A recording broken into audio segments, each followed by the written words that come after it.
नमस्कार किसान साथियों, पुनः एक बार फिर से आप सभी का स्वागत है किसान मित्र परिवार में।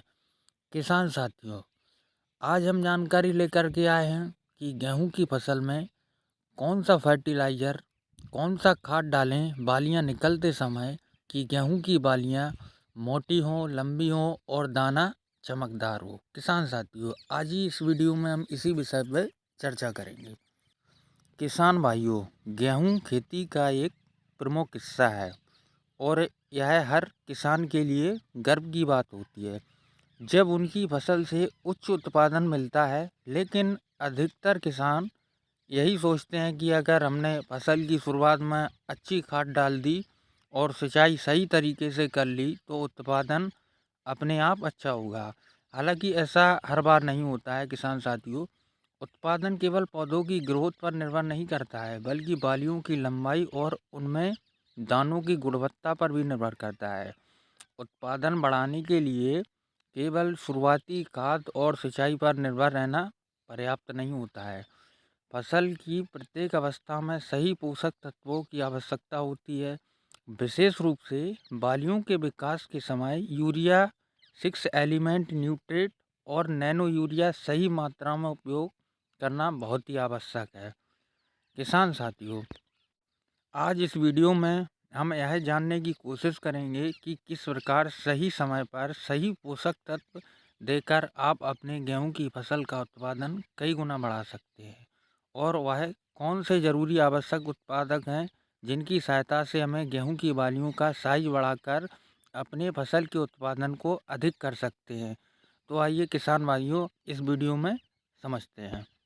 किसान भाइयों, जब फसल की शुरुआत होती है तो किसान भाई यूरिया, जिंक सल्फेट और पोटाश जैसे उर्वरकों फर्टिलाइज़र का इस्तेमाल करते हैं।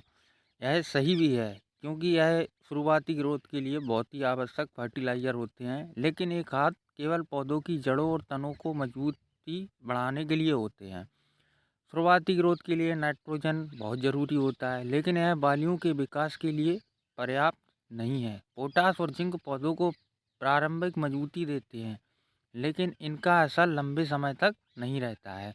शुरुआती सिंचाई के समय सही मात्रा में खाद का प्रयोग जरूर करें, लेकिन याद रखें कि उत्पादन बढ़ाने के लिए किसान साथियों यह पर्याप्त नहीं है।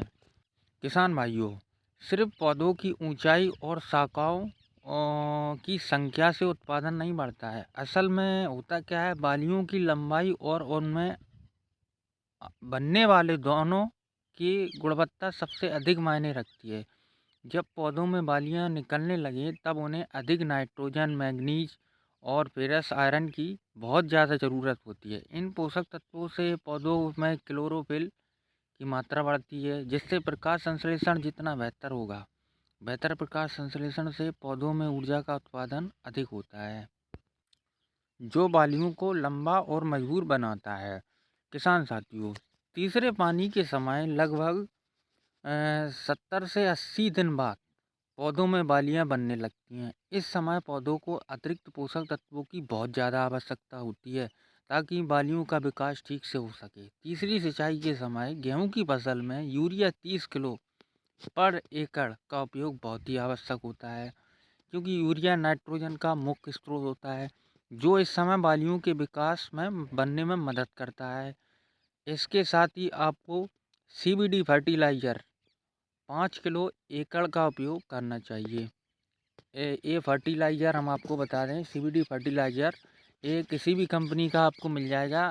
किसी भी कंपनी का लेना, जायम नाम से मिल जाएगा। ये 5 किलो एकड़ के हिसाब से तीसरे पानी के टाइम में देना चाहिए। इससे क्या होता है, पौधा मजबूत होता है, ग्रोथ अच्छी होती है, दानाई में चमक आती है।